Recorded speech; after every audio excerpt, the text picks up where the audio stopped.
pagsamo ng bayan mo, Pinoong Jesus Nazareno.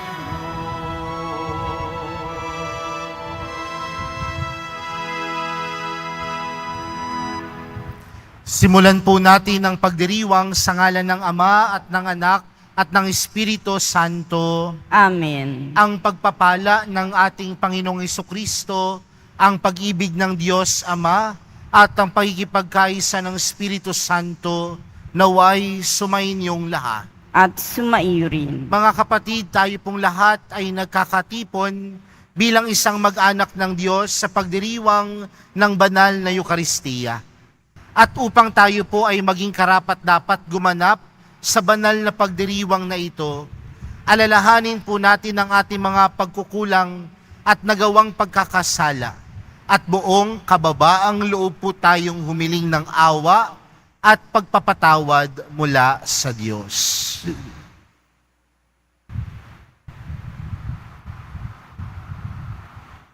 Inaamin ko sa makapangyarihang Diyos at sa inyo mga kapatid, na lubha akong nagkasala sa isip, sa salita at sa gawa, at sa aking pagkukulang.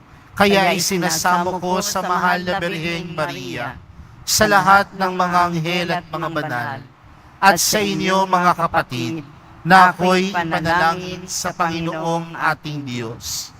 Kaawaan tayo ng makapangyarihang Diyos, patawarin tayo sa ating mga kasalanan, at patnubayan tayo sa buhay na walang hanggan. Amen. Panginoon, kaawaan mo kami. Panginoon, kaawaan mo kami. Kristo, kaawaan mo kami. Kristo, kaawaan mo kami. Panginoon, kaawaan mo kami. Panginoon, kaawaan mo kami. Manalangin tayo. Ama naming makapangyarihan, ginawa mo kaming mapalaya at masagip.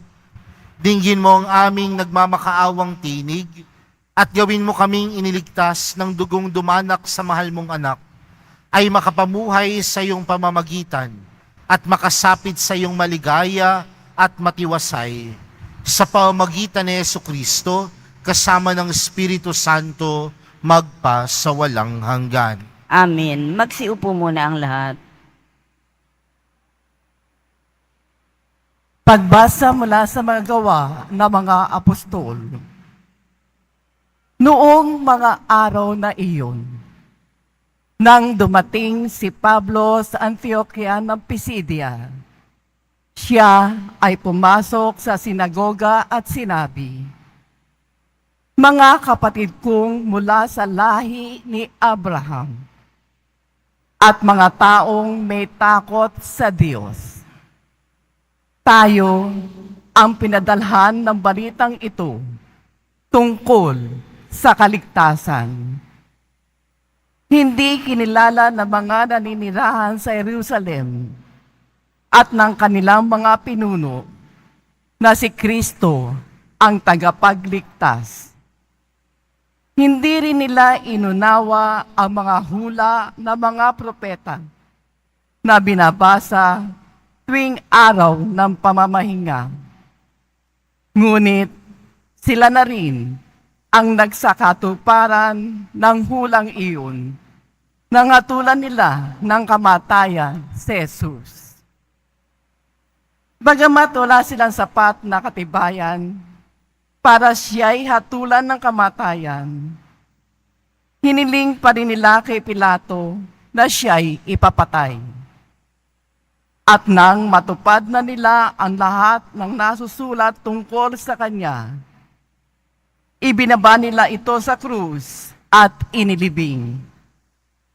Subalit siya'y muling binuhay ng Diyos, at sa loob ng maraming araw ay napakita sa mga sumama sa kanya nang siya'y pumunta sa Jerusalem mula sa Galilea. Ngayon, sila'y mga saksi niya sa mga Israelita. At narito kami upang ipahayag sa inyo ang mabuting balita. Ito ang pangako ng Diyos sa ating mga ninuno na Kanyang tinupad sa atin nang muli niyang buhayin si Jesus. Ito ang nasusulat sa 2 awit. Ikaw ang aking anak, ako ang iyong ama. Ang salita ng Diyos. Salamat sa Diyos.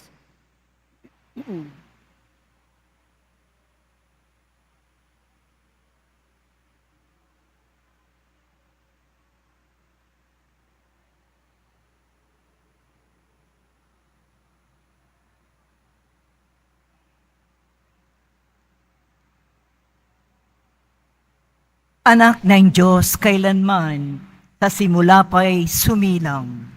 Anak ng Diyos, kailanman, sa simula pa sumilang.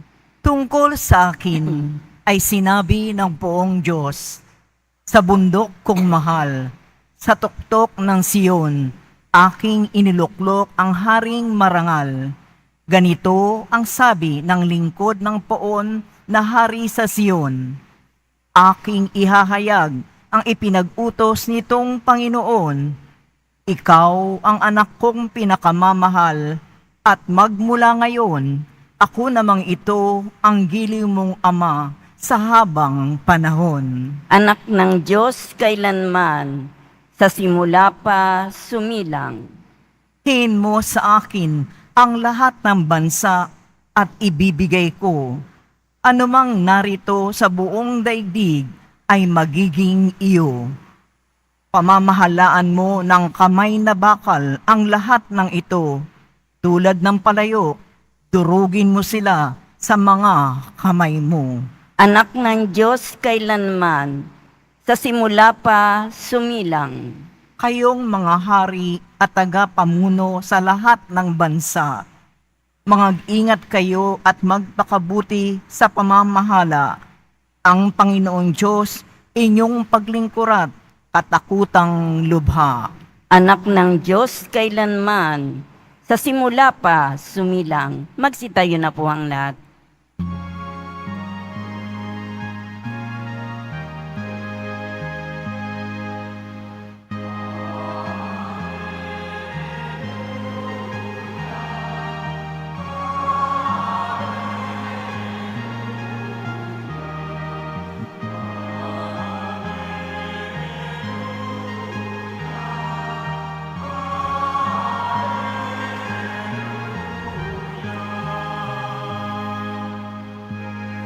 Ikaw, Kristo, ang daan, ang katotohanan at buhay, patungo sa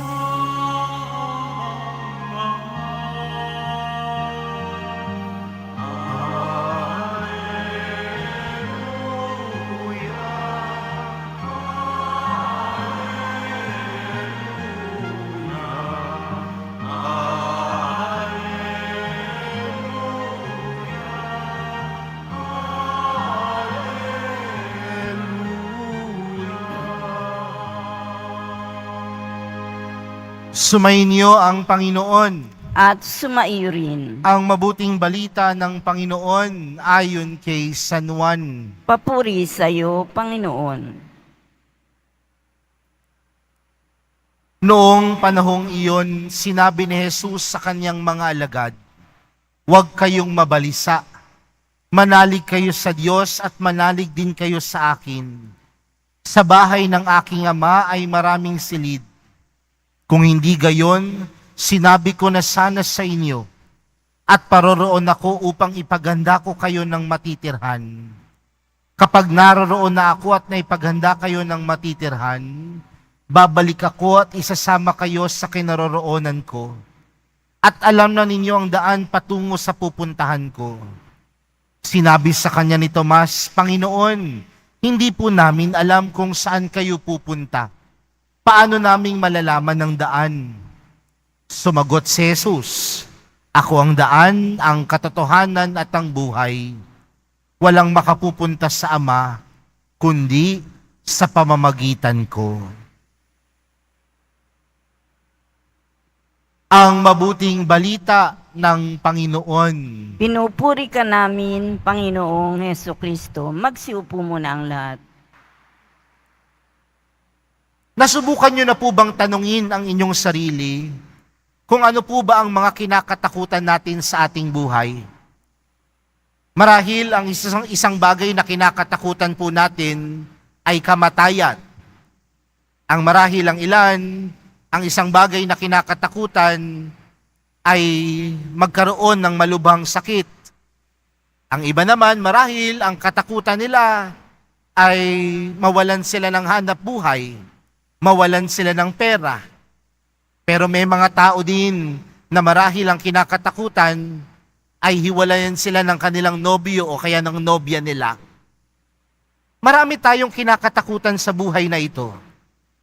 At minsan sa buhay natin, mapagtatanto natin na ordinaryo sa buhay natin bilang mga tao na meron tayong kinakatakutan.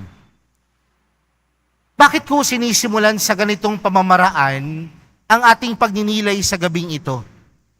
Sa atin pong ibanghelyong napakinggan, kung kayo po ay dumadalo sa mga funeral masses, ito po yung ibanghelyong madalas na basahin. Marahil ang nagtataka ang ilan, akala ko ba, Father, Pasko ng muling pagkabuhay? Bakit yung ating ibanghelyong binasa patungkol sa funeral mass? Pero mga kapatid, ang mensahe nito ay hindi nagpapatungkol sa kamatayan. Ngunit ang mensahe nito ay nagpapatungkol sa ating mga buhay. Bakit? Kung babalikan po natin ang tagpo ng ating ebanghelyo, nangyari po ito nung huling hapunan. At tandaan natin mga kapatid, ng huling hapunan, sinabi ng Panginoon na merong magkakanulo sa Kanya. Kaya yung mga alagad ng mga oras na iyon, di ba nakaramdam ng pagkabalisa? Nakaramdam ng pagkatakot? Bakit? Tinanong nila, 12 tayo. Sino sa atin ang magkakanulo sa Panginoon? At tandaan natin nung huling hapunan, sinabi din ng Panginoon na siya ay magbabata ng hirap, mamamatay sa krus. Kaya nandoon yung pangamba, nandoon yung takot ng mga alagad. Pero napakaganda ng mensahe ni Jesus sa ating ebanghelyo. Ang sabi ng Panginoon, at marahil alam ni Jesus ang nararamdaman ng mga alagad. Kaya ano ang mensahe sa kanila ng Panginoon? Huwag kayong mabalisa. No? Manalig, no? Kayo sa Diyos at manalig din kayo sa akin. Sinasabi ni Jesus, sa sobrang dami ng takot natin sa buhay na ito, huwag kang mabalisa. Dahil upang labanan ang lahat ng takot na nararamdaman natin, labanan natin ito ng pananalig sa Diyos. Labanan natin ito ng ating pananalig sa mahal na pong Jesus Nazareno. Sa mundo natin ngayon, maraming bagay ang walang kasiguraduhan. Maraming bagay marahil ang hindi pwedeng maging posible. Dahil kung tutuusin naman, hindi natin hawak ang pangyayari ng mundo. There are so many uncertainties. Pero mga kapatid, sa kabila ng napakadaming walang kasiguraduhan sa mundong ito, may isang sigurado. At sino po yun? Ang awa at pagmamahal ng mahal na pong Jesus Nazareno. Kaya mga kapatid, kung puno tayo ng takot sa buhay na ito, ano ang panawagan? Manalig.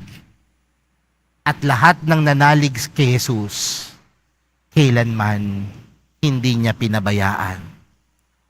Kailanman hindi niya iniwan. Kapag tinanong ko po ba kayo, nananalig po ba kayo sa mahal na pong Jesus Nazareno? Napaka-convincing po ng sagot ninyo. Ha? Nananalig po ba kayo sa mahal na pong Jesus Nazareno? Oo. Pero aminin natin o hindi, madalas nating sinasabing nananalig tayo sa mahal na pong Jesus Nazareno. Pero may mga pagkakataon sa buhay natin na mas pinaniniwalaan natin ang ibang mga bagay. Maraming mga deboto ang sinasabing nananalig sa mahal na pong Jesus Nazareno, pero naniniwala sa horoscope. Diba? Maraming mga deboto ang sinasabing naniniwala sa kakayanan ng mahal na pong Jesus Nazareno, pero naniniwala sa swerte. Kaya nga, di ba, sabi nila, huwag kang maniwala sa swerte. Malas yun. Pero mga kapatid, ang pananalig kay Jesus, nangangahulugan na wala tayong kakapitang iba. Nangangahulugan na ang kakapitan lang natin ay si Jesus. At ang lahat ng kakapit sa Kanya, pagkakalooban niya ng pagpapala, pagkakalooban niya ng katiwasayan sa buhay. Marami po ang hindi sigurado, pero isa po ang sigurado, ang pag-ibig at awa ng Diyos.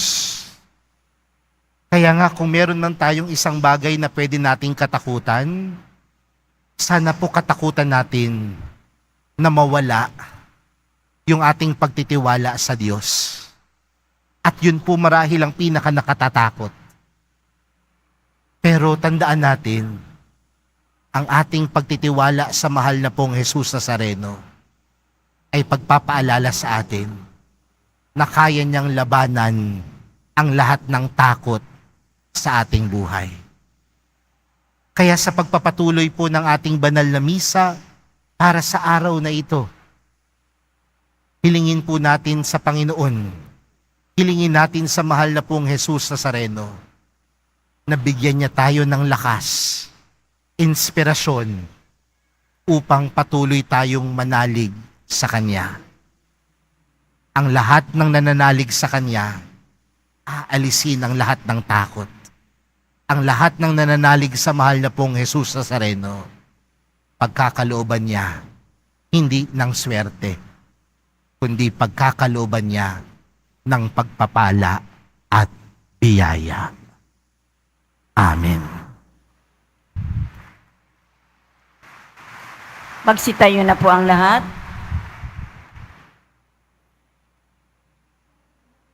Minamahal kong mga kapatid, manalangin tayo ng may buong pagtitiwala sa ating Ama na sa pamamagitan ni Jesus ay naghanda ng lugar sa langit para sa atin. Ang atin pong panalangin, Ama, akayin mo kami patungo sa iyong kaharian. Ama, akayin mo kami patungo sa iyong kaharian. Ang simbahan, naway akayin ang mga mananampalataya sa tamang daan patungo sa kaharian.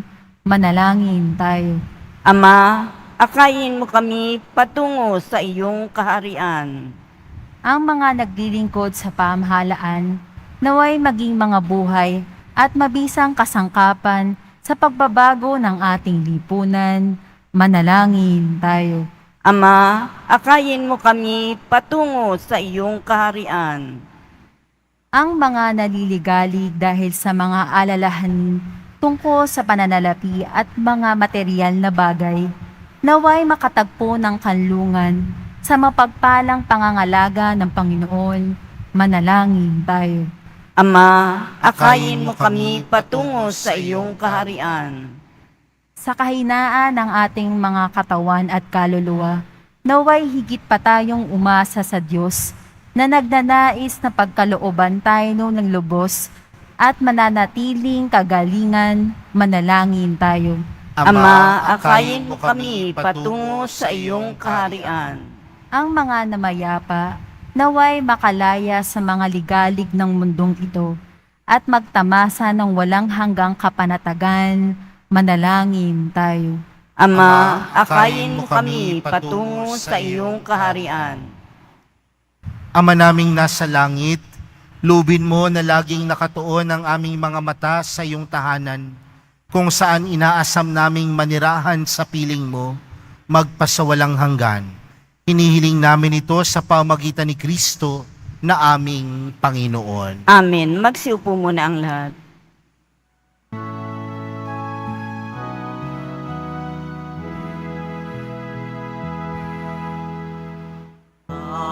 Tanggapin mo, O Panginoon, ang alay ng balang nakiriman. Puhunan mong ika'y ang harap at inabay, handog ng pagkabuhay.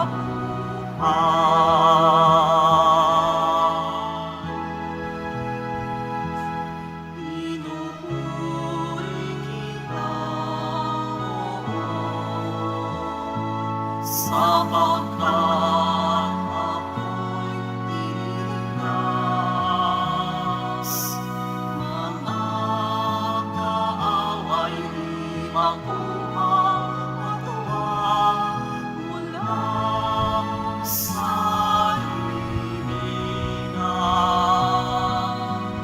Tanggapin mo, O Panginoon, ang alay ng bayan na nililiman. Puhunan mong ika'y ang harap at inabay, handog ng pagkabuhay. Magsitayo na po ang lahat.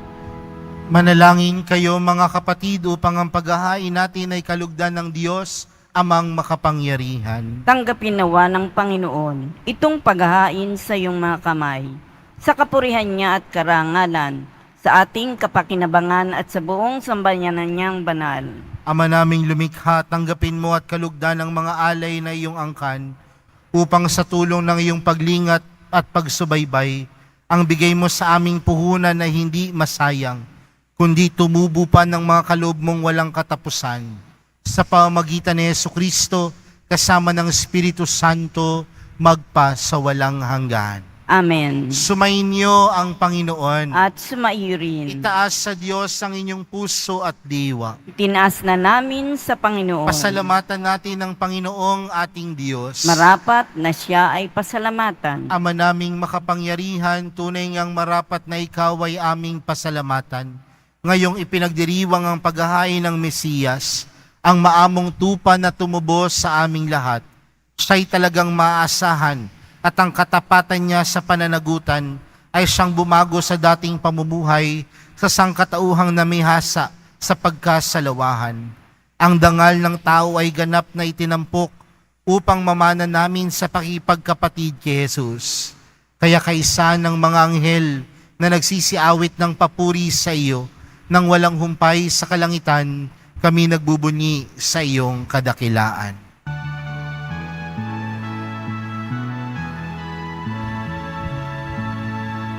Santo, Santo, Santo, Panginoong Diyos ng mga mundo, napupuno ang langit at lupa ng kadakilaan mo. Hosana, Hosana, sa kaitaasan. Hosana, Hosana, sa itaasan. Pinagpalaan na maririto sa ngalan ng Panginoon. Hosana, Hosana, sa kaitaasan. Hosana, Hosana, sa kaitaasan. Magsilod po ang lahat. Ama naming banal, ikaw ang bukal ng tanang kabanalan, kaya't sa pamagitan ng iyong Espiritu, gawin mong banal ang kaloob na ito upang para sa aming maging katawan at dugo ng aming Panginoong Heso Kristo. Bago niya pinagtiis ang kusang loob na maging handog, hinawakan niya ang tinapay, pinasalamatan kanya, pinaghati-hati niya iyon, iniabot sa kaniyang mga alagad at sinabi, "Tanggapin ninyong lahat ito at kanin. Ito ang aking katawan na ihahandog para sa inyo."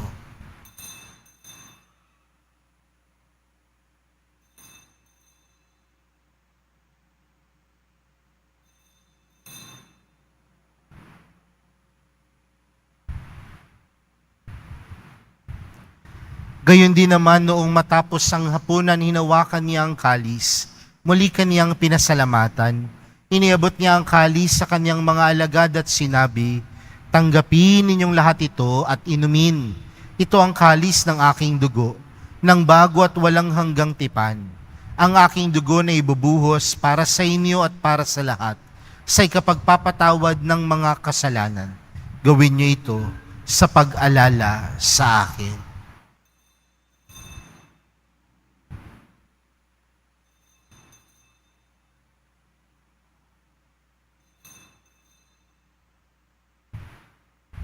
Magsitayo na po ang lahat. Ipagbunyi natin ang misteryo ng pananampalataya. Si Kristo'y namatay, si Kristo'y nabuhay, si Kristo'y babalik sa wakas ng panahon. Ama, ginagawa namin ngayon ang pag-alala sa pagkamatay at muling pagkabuhay ng iyong anak. Kaya't inaalay namin sa iyong tinapay na nagbibigay buhay at ang kalis na nagkakaloob ng kaligtasan. Kami nagpapasalamat dahil kami iyong minarapat na tumayo sa harap mo para maglingkod sa iyo. Isinasamo namin kaming magsasalo-salo sa katawan at dugo ni Kristo ay mabuklod sa pagkakaisa sa pamamagitan ng Espiritu Santo. Ama, lingapin mo ang iyong simbahang laganap sa buong daigdig.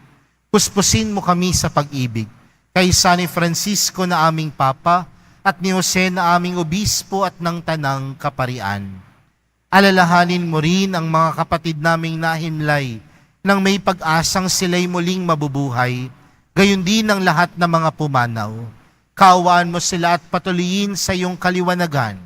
Kaawaan mo at pagindapating kaming lahat na makasalo sa iyong buhay na walang wakas.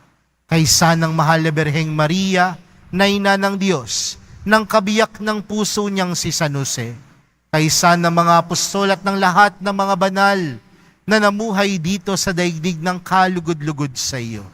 May pagdiwang nawa namin ng pagpupuri sa ikararangal mo sa pamamagitan ng iyong anak na aming Panginoong Heso Kristo. Sa pamamagitan ni Kristo, kasama niya at sa Kanya, ang lahat ng parangal at papuri ay sa iyo, Diyos Amang makapangyarihan, kasama ng Espiritu Santo, magpa sa walang hanggan.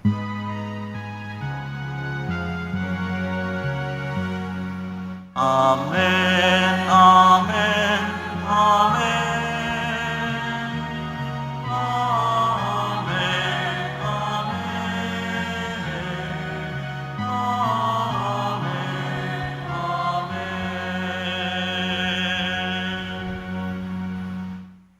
Lumapit po tayo sa Ama natin sa langit sa panalangin itinuro sa atin ni Jesus.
sa tukso at yayaw kami sa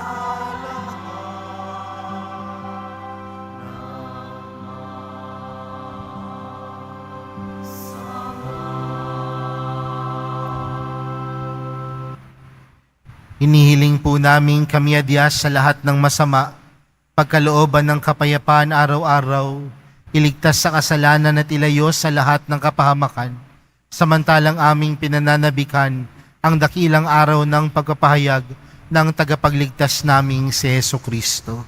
Sapagkat iyo ang kaharian at ang kapangyarihan at ang kapurihan magpakailanman. Amen. Panginoong Jesucristo, sinabi mo sa iyong mga apostol, kapayapaan ang iniwan ko sa inyo. Ang aking kapayapaan ang ibinibigay ko sa inyo. Tunghayan mo ang aming pananampalataya at huwag ang aming pagkakasala.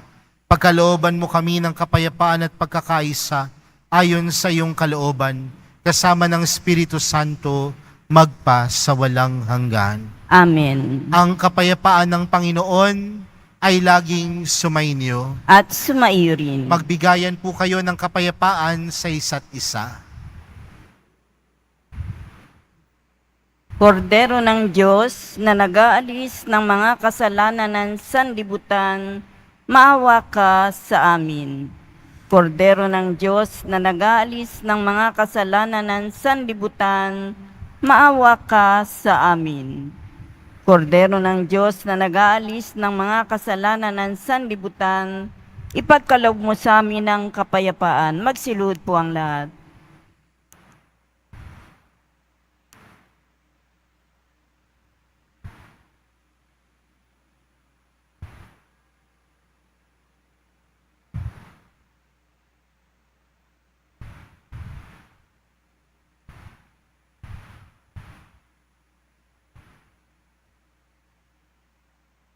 Mga kapatid, narito po si Jesus, ang kordero ng Diyos. Siyang nag-aalis ng kasalanan ng sanlibutan, mapalad ang mga inaanyayahan sa kanyang piging. Panginoon, hindi ako karapat-dapat na magpatuloy sa iyo, ngunit sa isang salita mo lamang ay gagaling na ako.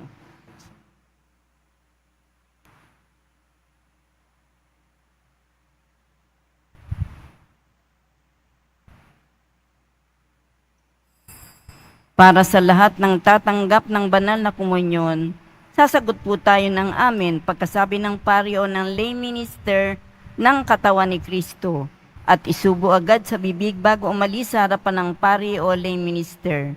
Sumunod po tayo.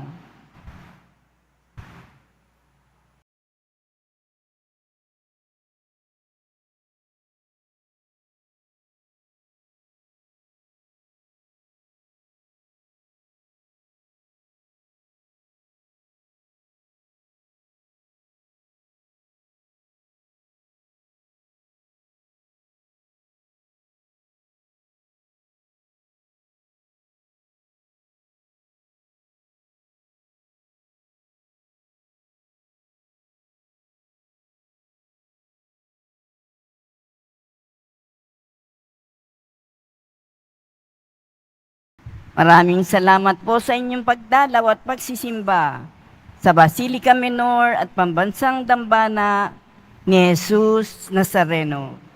Magsitayo na po ang lahat. Manalangin tayo.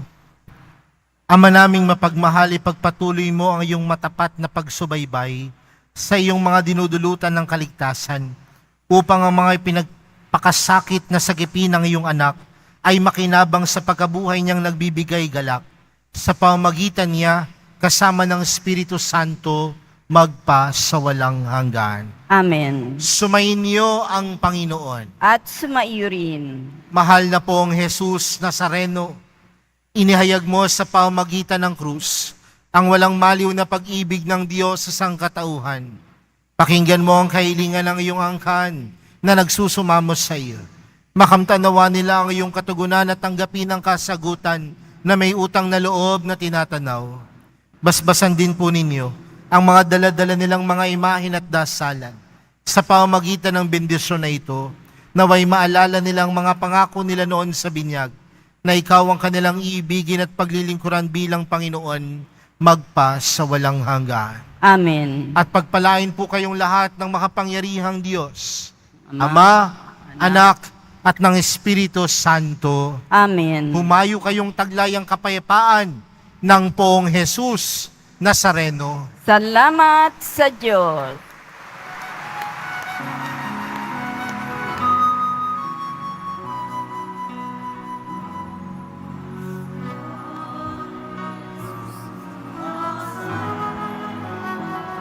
Sinasamba